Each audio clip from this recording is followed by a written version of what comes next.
Hey, it's Jason with jamzDOTnet, cars, DIY, and adventures, and today I'm with my John Deere 1023E. This runs on diesel with a little Yanmar diesel engine, and instead of siphoning it to transfer the diesel, I have a much better solution. So I can take this old siphon and get it out of here and make this job much easier when I'm moving diesel between equipment. Stay tuned, let me show you how I'm going to do this.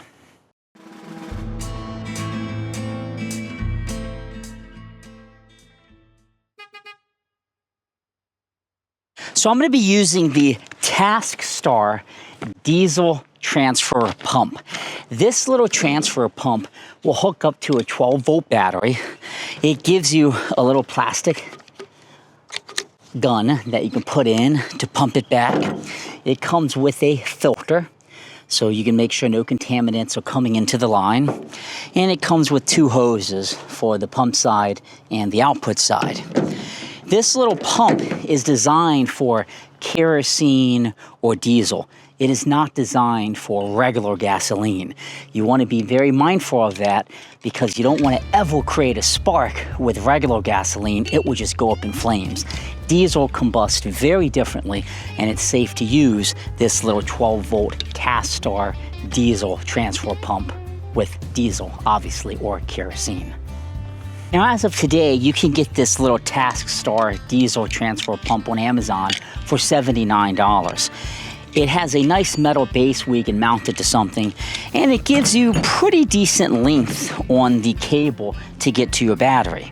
The reason why it just doesn't plug into an outlet, because typically when you're transferring diesel, you're probably going to be out in the field and you're trying to do something. So you get a decent amount of length to go to the battery, to the pump, and then you have your inputs and your outputs on here. You can see that this is the pump direction to go out, this is the pump direction to go in. They do give you the metal clamps to hook the hoses. You're going to need 4 of these, plus 1 for the nozzle, 5, plus 1 for the filter, 6. So they give you 6 total. This little guy here, it's plastic. You don't want to be throwing this down. It lets you, it looks like you can even lock the handle. So it has a little button there where you can lock it if you want. But it's kind of what I would expect for a $79 pump. And I think it's going to serve its purpose, but we got to actually put it together before we can determine that. So let's go ahead and hook these hoses up. Now you might be saying, why on earth do you need a transfer pump? Just get an old siphon and away you go. True, you could do that, but I have to move a lot of diesel typically, especially in some of the older Mercedes and Land Rovers. And then when I have that diesel, I like to put it into my tractor and other equipment because I use that a lot more frequently. So I do find myself moving diesel between machines a lot more frequently than I ever thought I would, because I don't like to keep the tanks empty, but I don't want to keep diesel sitting in something for a year. I'll just pump it out, use it in the tractor, pump it back in, especially in the winter when I'm plowing snow a whole lot more.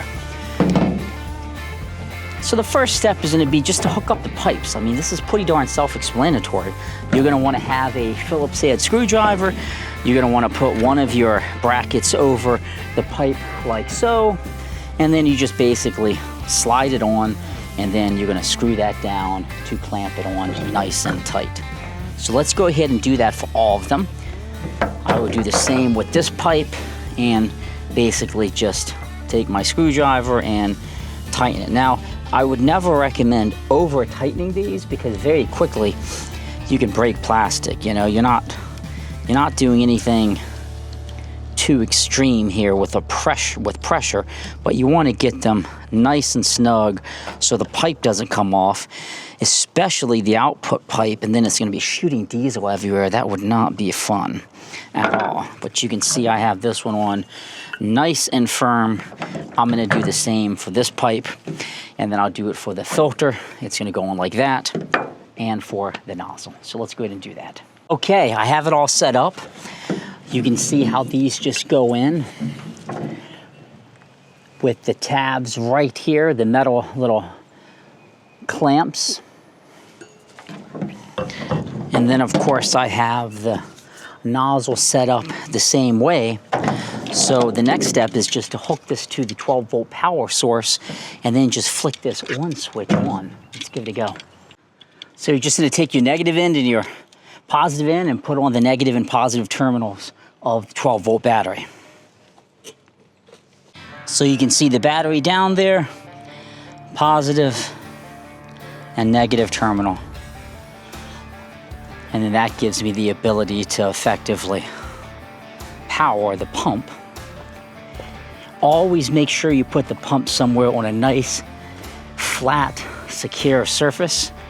I'm gonna use this because put your feet here, put a lot of weight there, it's level, it's not gonna go anywhere. And then I have this end, which I'm gonna actually put in the diesel tank. So the nice thing with diesel, you get a really big opening. So you can just put this guy right in here with no problems. It has that nice filter on it as well. Now I'm not going to be pumping all of this diesel out for this demo. I just want to give you a sense of what to expect. All right, the pump is on.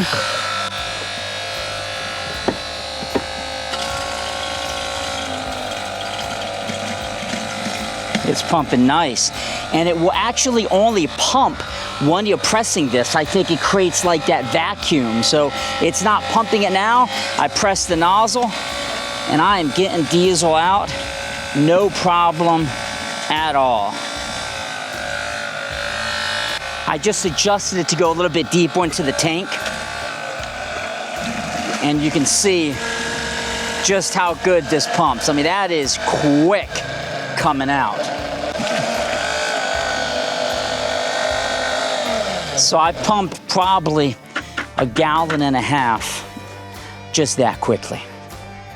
This thing has some fierce to it. I like it.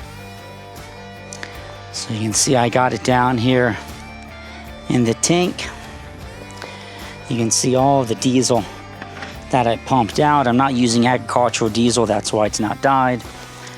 And you can see the pump here and all of the action.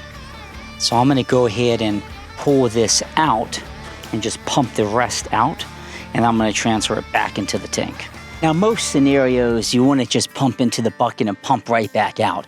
Generally speaking, you would have a vessel that you already have diesel in from another piece of equipment, putting it into a new piece of equipment. That's generally how it would work. But I'm gonna cut this back on just to get the rest out of this.